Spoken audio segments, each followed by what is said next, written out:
Hello everyone and welcome to the channel. I'm Emmanuel, I'm an airline pilot and currently in an Airbus type rating. We've just reached our cruising level 360 on our way from London Heathrow to Edinburgh, and spoiler alert, we aren't gonna make it all the way there. So today we're going to have an engine failure during the cruise, and I'm going to show you the procedures of what we're going to do about it. So, in general, when an engine failure occurs during cruise, three possible strategies apply. The standard strategy, the obstacle strategy, and the fixed speed strategy. Unless a specific procedure has been established before dispatch, considering ETOPS or mountainous areas, the standard strategy is used. As soon as the engine failure is recognized, the pilot flying simultaneously sets all thrust levers to MCT and disconnects auto thrust.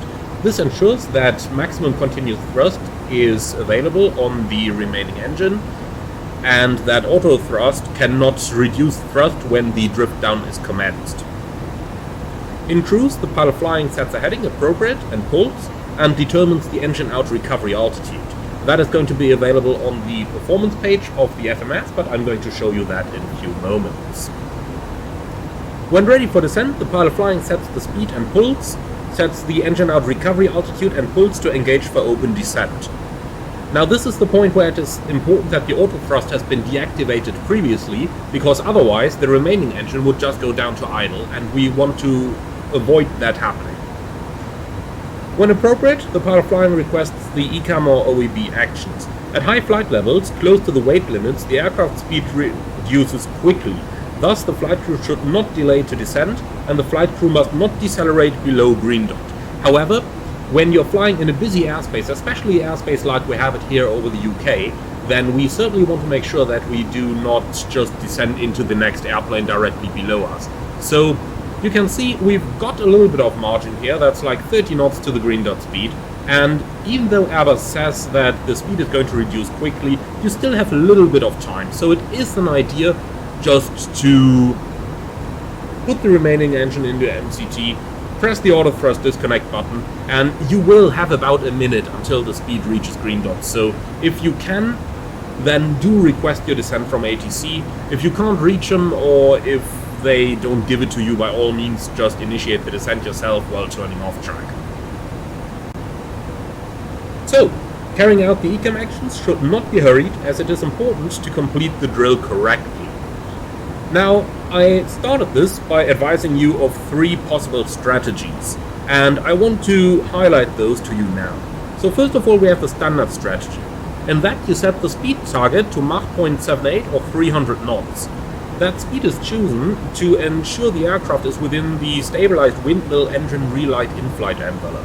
The receivable max engine out cruise altitude, which equates the long-range engine out maximum flight level with anti-icing off, is displayed on the MCDU progress page, and one engine out gross ceiling at long-range speed is also available in the performance application of the EFB in case of a double FM failure. When the vertical speed becomes less than 500 feet a minute, select vertical speed minus 500 and auto thrust on. Once established at level of altitude, long-range cruise performance with one engine out may be computed with the performance application of the EFB. So to summarize, in the standard strategy, when the failure happens, all thrust levers set MCT, auto thrust off, heading, set and pull as appropriate, determine engine out LRC ceiling altitude, which is the receivable max on the progress page, ATC notify. For the descent, speed Mach 0.78 or 300 knots and pull, and altitude on the FCU set and pull. When the vertical speed becomes less than 500 feet a minute, set VS minus 500 and auto thrust on. So that strategy is what is best in order to restart the engine. However, what do we do if we've got obstacles, for example because we're flying across the Himalayas, or in case we simply want to minimize the rate of descent? Well, in that case, we're going to use the obstacle strategy. To maintain the highest possible level due to terrain, the drift down procedure must be adopted. The speed target in this case is green dot. The procedure is similar to the standard strategy, but as the speed target is now green dot, the rate and angle of descent are reduced. The MCDU performance cruise page in engine out condition displays the drift down ceiling, which is one engine out gross ceiling at green dot speed, and is also available in the performance application of the EFB.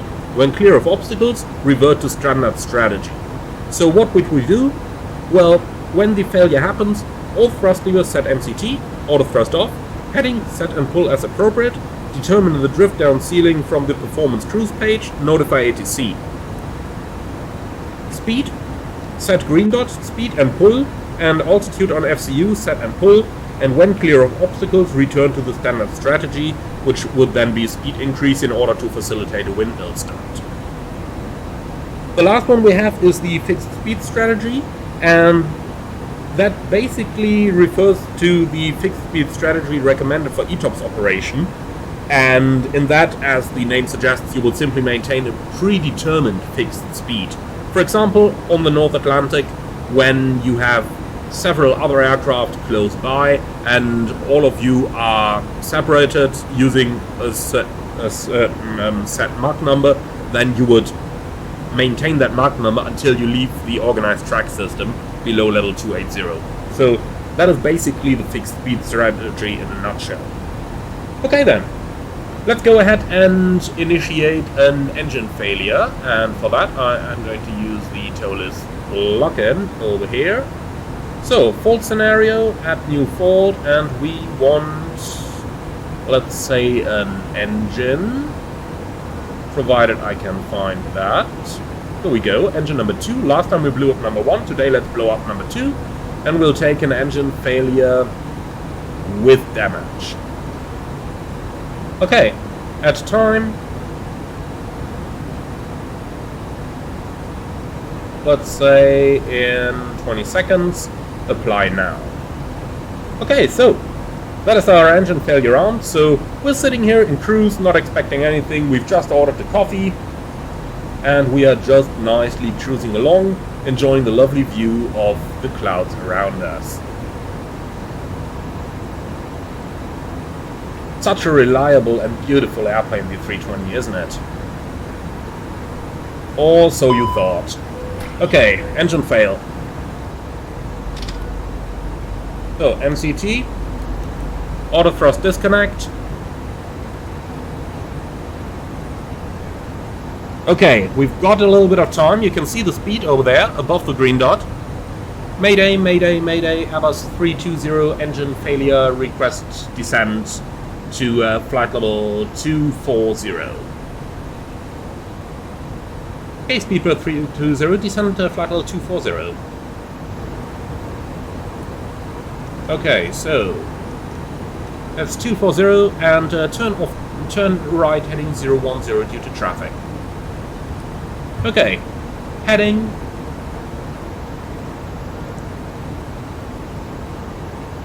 So we're going to increase Mach 0.78 now and then initiate our descent. So this is roughly what things are going to look like. Open descent, heading. Engine number 1 is in MCT all the time, and now we're going to start our descent to the drift down altitude. So you can see we've got that up here. The airplane recognized the engine out, as you can see up here, and we now have our adjusted receivable max. And on the performance page, we should normally get some information as well, but it might be that the version of the airplane modeled over here has a little bit older flight management system than what I have manuals for. Okay, in any case, we're turning off track, we're descending, and with that, the airplane's flight path is assured, so the flight path is complete, the navigation is complete, we communicated, and now we can start with our ECAM. So, ECAM actions. Engine 2 failed. Engine start selector, ignition. Engine start selector, ignition. Thrust lever 2, idle. Okay. Confirm. Thrust lever 2, confirmed. Idle. If no relight after 30 seconds, and that is from 30 seconds from the moment of the engine failure onwards, so those are over. Engine master 2, off. Okay. Confirm. Engine master 2, confirmed. Off. If damage, so let's have a look. We have got a positive N2 rotation. The EGT is at the outside air temperature. N2 is also positive. So looking at these indications, I do actually not suspect the damage. Which is interesting, seeing that we selected engine damage as the fault scenario. So yeah, this is engine failure with damage. But did I actually accidentally choose without? No. This is definitely with damage, okay. Interesting, normally when you have damage, you would either have heard a bang, or either the N1 or the N2 should be 0. But that's not the case over here, so just by looking at the indications, I would actually say it is no damage. But seeing that we did actually select the damage, I would say we carry out the damage suspected, yes. So if damage, yes. Engine fire push button 2, push. So, fire, engine 2, confirmed, confirmed. Push. Okay, agent 1 after 5 seconds discharge. Agent 1, discharge. So, fire, engine 2, agent 1, discharge. Okay, if no damage, well, we did have damage. Clear engine 2. Clear engine 2. Engine 2 shut down. If no fuel leak, imbalance monitor. So let's have a look. Fuel, we've got slightly less on the number 1 side, but we used up 100 kilos more. We have 100 kilos less in here than on the right side, so I do not suspect a fuel leak over here. However, imbalance monitor. Again, it does not tell us to adjust it ours. It does not tell us to start a fuel balancing ourselves. It only tells us to monitor. TCAS mode selector TA.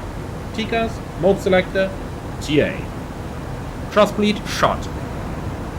Air thrust bleed shut. Avoid icing conditions. Clear engine 2. Clear engine 2. Okay, hydraulic, yellow reservoir, low level. Okay, and that seems to agree. So, PTU, off. Hydraulic, PTU, off. Yellow engine 2 pump, off. Yellow engine 2 pump, off. Clear hydraulic, clear hydraulic. Land adds up amber. Hydraulics. Okay, that's the yellow system out. Clear hydraulic. ELEC. Generator 2 is out. Galley shed. That's as expected. Clear ELEC. Bleed. As you can see, engine bleed on the number 2 side is shut off. And the right pack is off. Clear bleed. Clear bleed. Status. Okay, stop ECAM. So, we are just about reaching 300 knots. And we can now fix on that. Now, basically with that, the important part of the procedure is done.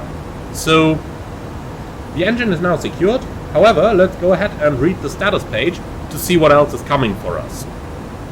When the status shows up, we are going to stop the ECAM actions and then think about 3 things. Number 1, is there any normal procedure to complete? Not at this point.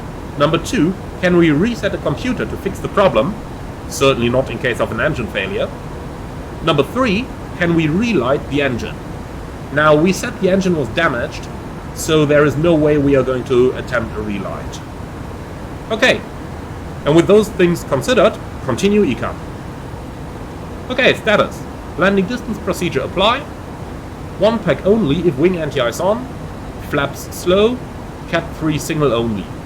Inoperative systems. Hydraulic yellow. Spoilers 2 and 4. Wing anti-ice. Cat 3 dual. Nose wheel steering. Engine 2 bleed. Reverser 2. Pack 2. Generator 2. Yellow engine 2 pump. Yaw damper 2. Remove status. Remove status. ECAM actions complete. Okay, and that's it. So at this point, we can now slowly go into the decision-making process. So let's do a quick foredeck. Facts. Well, we need to land on a single engine, so we are going to have a slightly higher approach speed than usual, and we have no nose wheel steering, so we need to stop on the runway, and we'll have to have the airplane towed off the runway. So, options. Well, we're in the middle of the UK, so there are plenty of options available. Some examples might include Manchester, that should be nearby. 80 miles on a bearing of 196. Then we should have East Midlands in the south, EGNX, 110 miles. Then we have London Heathrow, also in the area, 200 nautical miles. Remember, we could easily fly the airplane to London Heathrow. It's just about 200 miles, and on a single engine you can see we can do a true airspeed of 440 knots. So, if you look at this, you can see we're burning about 2 tons per hour. We got 3 tons and a bit of fuel on board. So we could even fly to Heathrow, to the main maintenance base. And then of course the last option is to continue to destination, because Edinburgh is only 92 nautical miles away. So you can see we've actually got pretty much all the options open. So now we need to take a quick moment and think about the risk and benefits of all the options that we have just listed. So let's take a moment to think about it, and take a moment to think for yourself what might be an appropriate risk and benefit for each of the airports that we have just listed.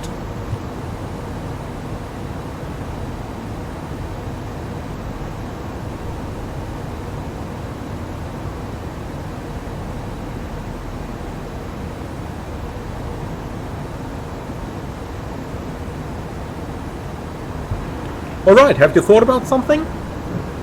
Well, then let me give you my list. So, first of all, there's 2 obvious options. Continue to destination or return to departure. If we continue to destination, then the airplane is going to be grounded over there. We do have maintenance available, but I don't think anything major, certainly not to replace an engine, since we had an engine damage. So, apart from that, the passengers would get where they want to go, but that really isn't too much of my concern right now. So, let's just say ATC wants us to turn onto a heading of 180 at this point, because I don't want to fly for too long into the wrong direction. So, which other options do we have available? Well, risk and benefit for London Heathrow. The risk, obviously, is that we'd have to fly there for, well, we took 40 minutes to get here, so we'd probably also take 40 minutes to get back, even though we'd have a little bit of tailwind, but nonetheless it would be 40 minutes flying on a single engine. And looking at the fuel situation, after 40 minutes plus an approach, we'd end up with about 45 minutes fuel over in Heathrow, so that is maybe not also the best option available. Benefits, however, it is, well, seeing that we are flying a British Airways aircraft over here, Heathrow is of course the main base, and we do have maintenance available there, so they could take good care of the airplane.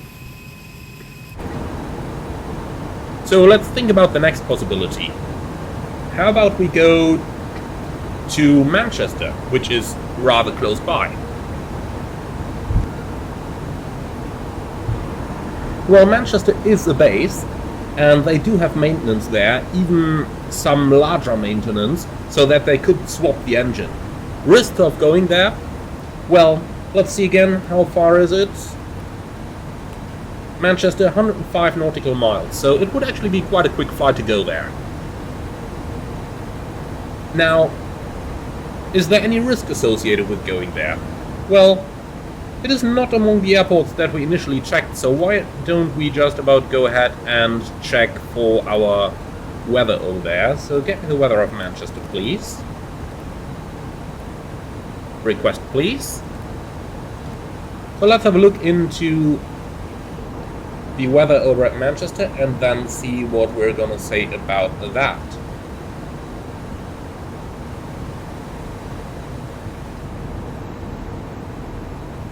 So, Manchester, 280 at 9, 10 kilometers, scatter 2,815 degrees, 1018.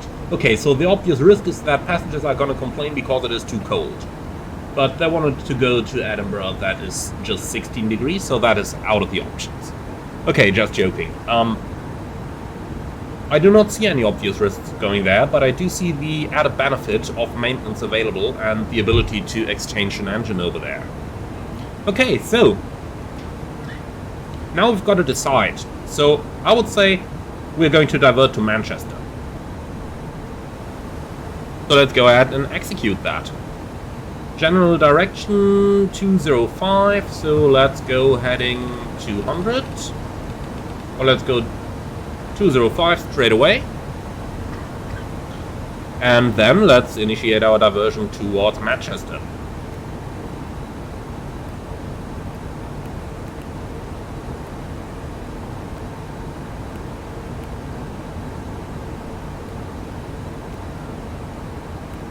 Oh, no star, no via, thank you, direct to 10 miles final. That's the big advantage you have when you are flying your airplane on a single engine. Okay then, so we have reached flight level 240, so we might as well go back to manage speed. So target is 300 knots. It looks like we have a little trouble actually flying that. So we'll just keep the engine in MCT, auto thrust on, and we'll start making our way towards Manchester. So let's see, cruise level, the new one is going to be 240, but do note this is pretty close to the receivable maximum altitude that we can actually maintain, so you can sort of see how the airplane struggles. Nope. Don't reduce speed, please. Don't reduce speed. Thank you. Also, we're just about to reach our top of descent, so let's go ahead and initiate our further descent. Let's make it flight level 100 initially. Down there, the airplane is going to fly much nicer as well. Okay. Descent, alt, flight level 100 blue. Thrust idle? No, I don't agree on that. And funnily enough, it's not doing it. Okay, if it says thrust idle up here, it should definitely go idle over there. But it doesn't. Okay. Well, that's fine for me. We'll just keep it flying like that. As long as it maintains the speed I want to fly, that is all fine for me. Okay then, let's go ahead and... Oh, I hit the wrong button. Never mind. Okay, so let's do a little bit of programming. 1018, temperature 15, the wind 280 at 9. Let's grab a couple of charts as well.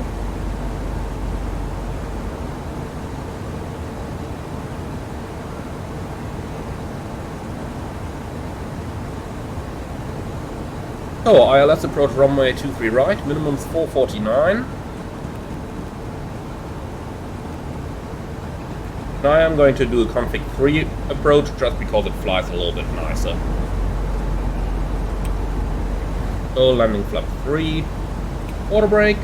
Yes, we actually have them available. Okay. Then let's head over into the landing performance. I'm going to reset that for a second.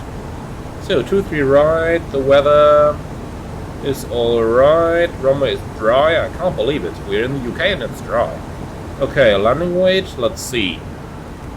What I really like about the Airbus FMC, well, also I was about to say, is that it should calculate the estimated fuel on board with an engine failure. Okay, looks like this one doesn't. Well, no comment on that. Maybe it's an A330 thing that the A320 doesn't do it. But anyway, we've got 75 miles to fly, and let's see. Well, we are going to burn maybe 500 kilos of fuel, so let's calculate a landing weight there of 65.2.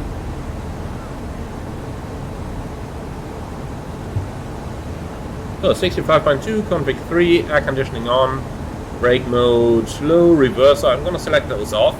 And normally we would include the malfunction on the landing performance calculation as well. Unfortunately, that's not simulated here, so we'll just hit compute. But you can see we've got like 764 meters margin over here, so that is all we need.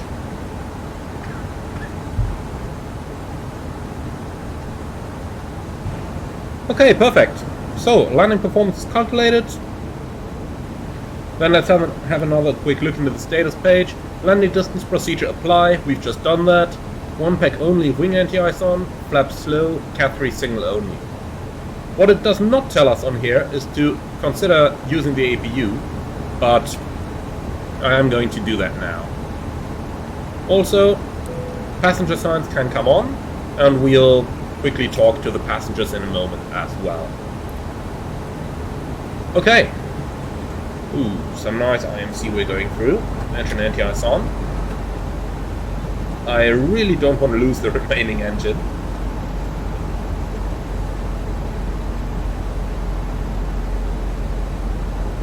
A little bit of weather over here. But just a little bit, that's fine.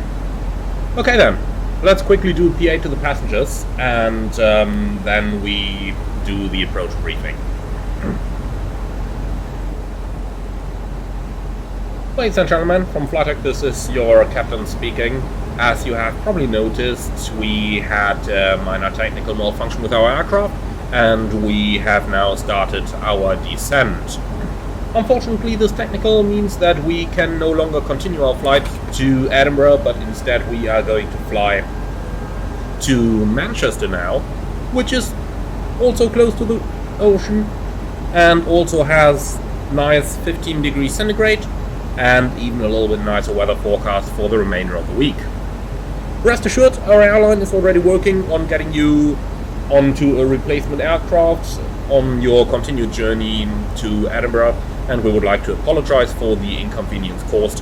However, rest assured that safety is always our first priority, and therefore bringing you safely onto the ground is now what we have opted to do.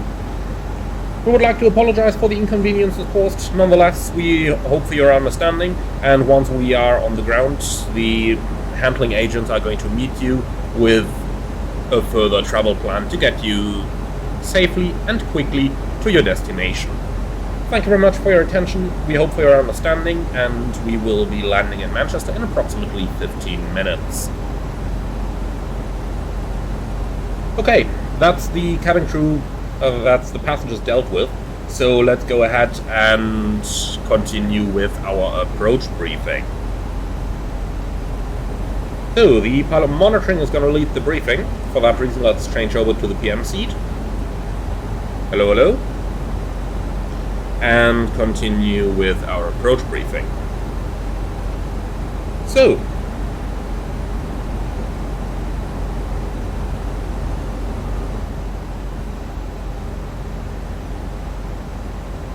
the MSA for the approach is in the region of 4,000 feet. We are going direct to 10-mile final for an ILS approach, runway 23 right in Manchester. The minimum for this one is 449, and for the go-around we're going to climb on runway track to 700 feet, then turn right heading 356 and climb to an altitude of, why is that not in the FMC? Certainly should be, a climb of 3,500. Okay, guidance for the approach, it is going to be direct 10-mile final, and with the approach mode for flap 3 landing. Stop margin we've calculated with 764 meters. Reverser will be used on engine number 1, and auto brake slow is planned. We have to keep the airplane on the runway because our nose-wheel steering is inoperative, and that is going to be the one big point for this landing. Due to the inoperative nose-wheel steering wheel, we have to be very careful, especially with the directional control when we're getting to slow speeds. So either reverse from 70 knots unless operationally necessary, and maybe a little bit of differential braking might be needed in order to keep the airplane on the center line. Do you see threats for the arrival?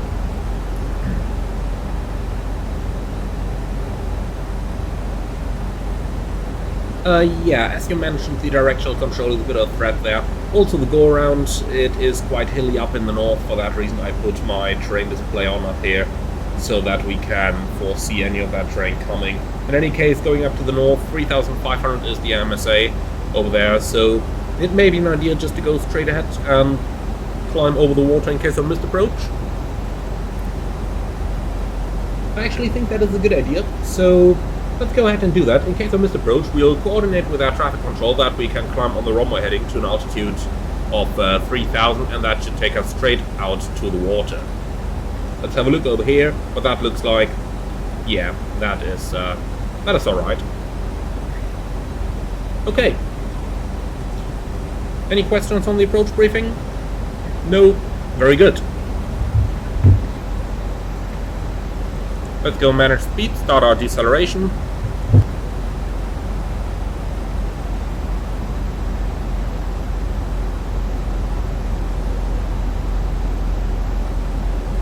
And reaching 10,000. Lights on, constraints, ILS, constraints, ILS. GPS primary is on and the mode selector is on ignition. Okay, cool. Then let's continue the descent to an altitude of 4,000 feet. And set QNH 1018. 1018 cross-check passing 10,100 now. Checked. Thrust idle open descent alt 4,000 blue. Okay, let's do 250 knots. We don't need to reduce 240. And then let's help the airplane a little bit with the vertical profile. Here we go.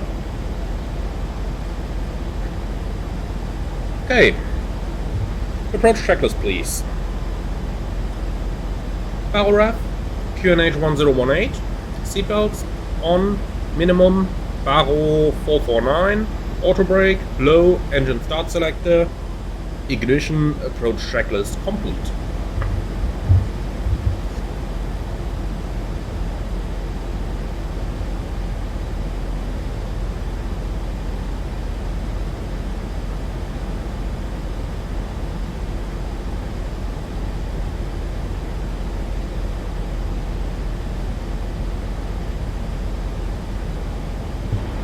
Alright, so that's pretty much the entire procedure completed. So for your convenience, I'm going to fly the rest of the approach in the video as well, but this is really what the engine out during cruise procedure and the following decision making would look like.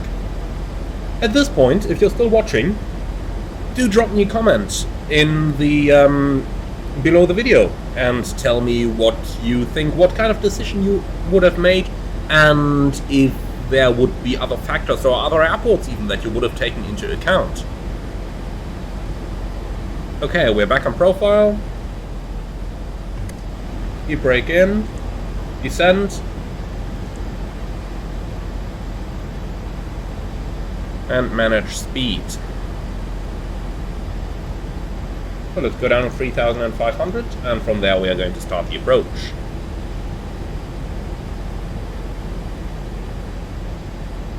Looks kind of interesting, seeing that we still have to descend 3,000 feet and we got like 12 miles to the final descent point.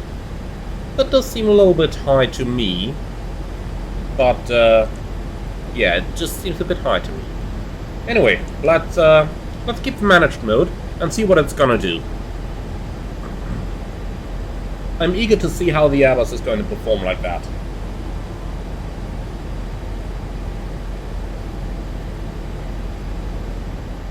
So, we are at a rather high gross weight over here, 65.6 tons, so we've got to make a decision on if we need additional thrust for the go-around. And if that is the case, remember how I told you on my previous engine failure on takeoff video, how with the left engine failed you cannot use the APU because of the fire extinguishing agent in the engine and possibly in the air conditioning system. Now today we've got the number 2 engine failed, so if we look at the bleed page, then we can see that we could now turn on APU bleed, and that would relieve the engine bleed so that we have more thrust available for our go-around. So how about we do that? APU bleed is on. Now look at that. The airplane is working, and you can see how the temperatures on the number 1 side is reducing already. Okay, air cross bleed fault, avoid icing conditions. Yeah, that is what we do anyway. Okay. So, normally once the APU bleed is turned on, the engine bleed should automatically shut off, and you can see it down here. The engine bleed has shut off, And now the APU is powering the left pack and the air conditioning. Okay, clear air. Clear air. Status. Nothing new on here. Remove status. Okay. So, cleared ILS, 23 right. 2,500. Speed out star, glide slope localizer blue, cut 3 signal, autopilot 1 and 2. Flaps 1. Speed checked. Flaps 1. Okay, status. So, landing distance procedure, we did that. In-up systems, nose field steering, reverse at 2. That is the important things on this one. Okay, remove status.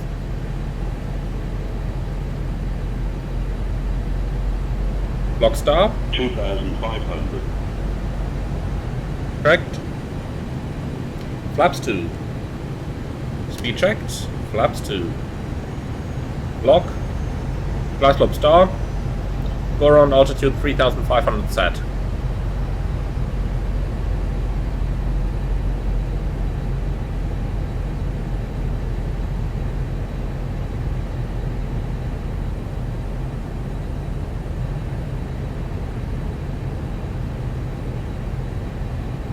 So, 10 miles out, speed is looking good. We can simply fly a normal approach like this, we don't need to take any special considerations. Glide slope. The only thing is the airplane is Cat 3 single, so if we encounter another failure, then we might lose auto-land capability. However, like that, the airplane could still auto-land itself, which I find quite amazing coming from the 737, where you were really limited when you have the engine failure. And on here, no problem. The thing still...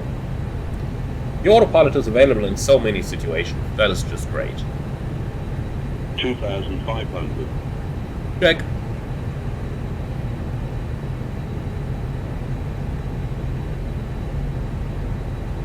So, over there is our airport. 2-3 riders inside. Obviously, we are going to close the airport with our landing, since they will need a tug to get us off the runway again. Okay, at 6 miles out, I'm going to lower the landing gear.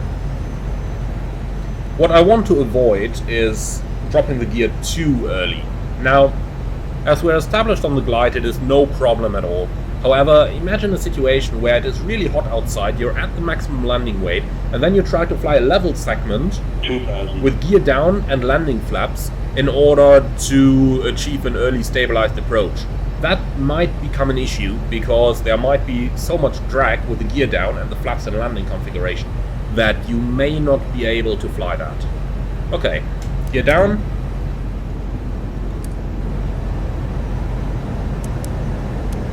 Also, we can put the engine anti-ice off again. How's the cabin doing? Oh, they're ready, okay. Flap 3. Speed checked, flap 3.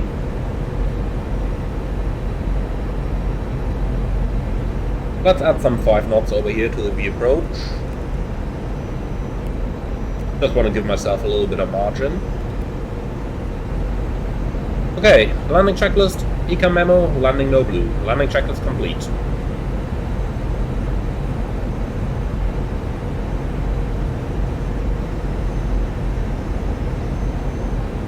Okay then, let's go manual flight.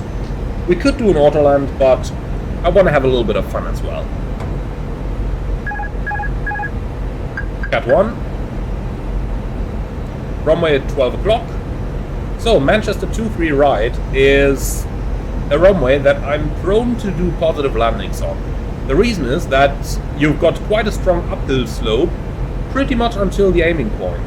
And only after the aiming point, 1000 is checked by the way, and after the aiming point then you've got a downslope again. So if you do a normal flare, then chances are the runway is going to come quicker at you than you would normally expect. So that's something you take into account when you're landing on 2-3 right at Manchester. So this is actually the very first time I'm flying to Manchester in X-plane, so I've got no idea how the airport is modeled. I don't have any add-on over here as well. It's default airport. So let's see how things are going to look.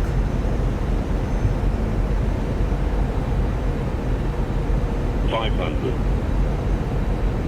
Looks like the runway is wet over there. 400. And I believe I can make out a bit of the slope. 300. 100 above. Correct? 200. Minimum. Continue. 100. 50. 40. 30. 20. Retard. 10. 5.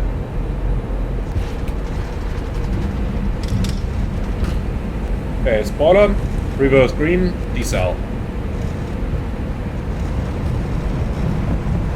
So, wet runway might be a little slippery there. And since we don't have nose wheel steering, once our rudder becomes ineffective, we really need to be careful with the reverser now. 70 knots. Idle reverse.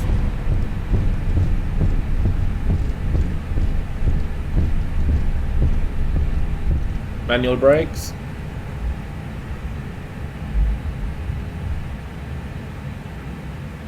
And that's it. So, welcome to Manchester, everyone. Not exactly our intended destination, but certainly a safe destination. Now it's up to you guys. Let me know in the comments what you think about this one, and do let me know if you think that there is something that I could do better. Leave a like to the video if you did indeed like it, as it does really help out with the YouTube algorithms. And finally, if you are in for more, then why not subscribe to the channel? I would like to thank you very much for joining, and hope that you've enjoyed this one. If you really loved what I'm doing, I would appreciate a small donation through the Buy Me Coffee link in the video description below. Until next time, see you around, enjoy your flights, hopefully you have some better maintained engines than I do, and I see you all again on the next one.